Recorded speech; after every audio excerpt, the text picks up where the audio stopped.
I got so much motherfucking design on right now. Break it down, bring it back, make it clap. I got 3 old thoughts, new block, where that bitches on my line, and you know they come strap. Assalamualaikum warahmatullahi wabarakatuh. Kembali lagi di video saya Alzena Larasati Minalia. Saya di sini akan menyampaikan sedikit materi yang berjudul tentang materi teori behavioristik, tokoh-tokoh aliran behavioristik, dan pandangan terhadap aliran behavioristik. Baiklah, simak video kali ini di slide sebelah. Baiklah, kalian tahu nggak sih apa itu teori aliran behavioristik? Aliran teori behavioristik itu adalah proses pembelajaran yang tingkah lakunya bisa diamati dan disebabkan oleh stimulus, dan bisa menjelaskan bahwa belajar itu menampakkan perilaku yang bisa dilihat, diraba, dinilai secara konkret atau jelas dengan menghasilkan rangsangan dan tanggapan dari guru dan siswa atau sesama manusia. Seperti itulah pengertian dari teori behavioristik. Di sini tokoh-tokoh yang menganut teori behavioristik itu ada 7. Yang pertama, Edward Le Tornke, proses interaksi antara stimulus atau respon. Yang kedua, Robert Gagne, proses suatu organisasi atau perubahan suatu perilaku. Yang ketiga, ada Ivan Petrovich atau Pavlov, proses keterkaitan dengan kebiasaan pada suatu makhluk. Yang keempat, ada Albert Bandura, proses perilaku yang individunya bisa ditimbul dari proses penurunan. Yang kelima, proses Friedens, proses bergeraknya perilaku karena mendapat rangsangan. Yang keenam, Edwin Guthrie, proses stimulus yang tidak harus berhubungan dengan pemuasan biologi. Maksudnya itu ada pemisahan dari proses yang kita pelajari dalam sistem biologi. Itulah istilahnya. Yang ketujuh, Slackpool, proses kebutuhan biologis dan pemuasan kebutuhan dengan menempatkan posisi, serta disitulah bisa menyentralkan tubuh manusia. Mungkin kurang lebih dari itu tokoh-tokoh dari aliran behavioristik.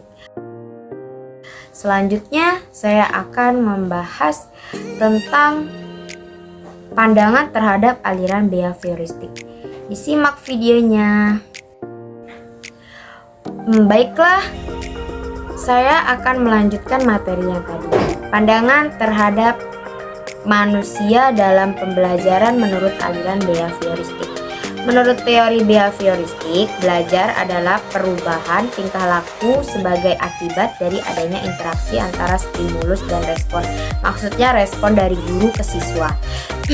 Seseorang juga telah dianggap belajar jika ia dapat menunjukkan perubahan tingkah lakunya.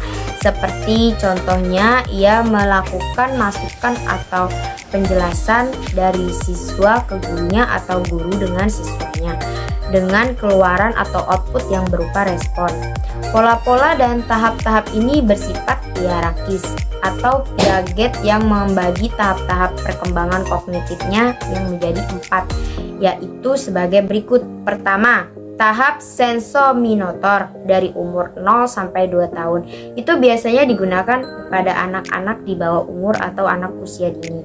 Dengan ciri pokoknya itu bisa berkembang dengan berdasarkan tindakannya, tingkah lakunya, terus abis itu kelakuannya, dan sisi positif-positifnya atau bisa jadi dibilang bermain.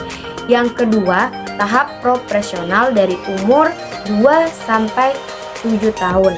Ciri pokok pada tahap ini sudah menggunakan simbol atau bahasa tanda dengan berkembangnya konsep-konsep intuitif atau pikiran. Seperti contohnya kita bisa belajar mengajarkan anak di bawah 7 tahun di umur 7 tahun itu kita bisa menjelaskan tentang apa itu belajar 1, 2, 3, 4, 5 sampai seterusnya.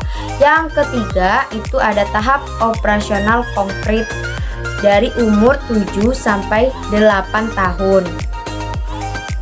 Umur 7 sampai 8 tahun ini udah mulai berkembang, seperti dia bisa mengenal apa itu ilmu, apa itu pendidikan, apa itu pembelajaran. Istilahnya kayak kalau kita bayi, kita itu kan bayi belajar merangkak, terus habis merangkak tengkurap dulu kan, tengkurap habis itu merangkak, habis merangkak baru nanti kita belajar berjalan. Nah dari berjalan situlah kita bisa menyampaikan sisi positif dan sisi negatifnya. Yang ketiga itu 8 sampai 12 tahun. Ciri pokok pada tahap perkembangan ini adalah anak sudah mulai menggunakan aturan-aturannya itu dengan jelas. Pemikirannya pun juga udah logis dengan adanya refleksi dan kekekalan. Anak yang telah mencapai kecakapan ini, dia itu bisa segalanya. Maksudnya itu udah mengerti apa itu pembelajaran atau ilmu-ilmu itu kita nggak susah, karena kita menyampaikannya juga udah bisa sesuai dengan transformasi dan informasinya itu bisa masuk di akal. Nah, di umur 12 sampai ke 18 tahun itu anak sudah benar-benar mampu berpikir abstrak dan logis dengan menggunakan pola berpikirnya, atau kita sebut dengan kemungkinan pola berpikirnya itu bisa disebut dengan hipotetik deduktif dan introduktif yang sudah mulai dimiliki anak, seperti cara berpikirnya sudah mulai beranjak dewasa, cara pola pikirnya sudah mengerti satu sama lain dengan menarik kemampuan, kesimpulan dan mengembangkan hipotesa dari pola pikir kita, pola omong kita bisa disaring. Karena di usia 8 sampai 12 tahun ke 17 tahun itu udah beranjak dewasa, istilahnya itu dibilang kita ini sudah dewasa. Itulah dibilang pola pikir tentang umur berapa tadi, 12 sampai 17 tahun. Baiklah, itu singkatan dari pandangan manusia terhadap pembelajarannya menurut aliran behavioristik dan umur-umur dan tahap-tahap yang lainnya untuk apa kita bisa mengerti tentang teori behavioristik. Dan dapat disimpulkan, pandangan terhadap behavioristik secara keras menolak unsur-unsur kesadaran yang tidak nyata sebagai objek studi dari psikologi dan membatasi diri pada studi tentang perilaku yang nyata. Selain studi usia, pola pikir, dan perilaku-perilakunya pun juga berbeda.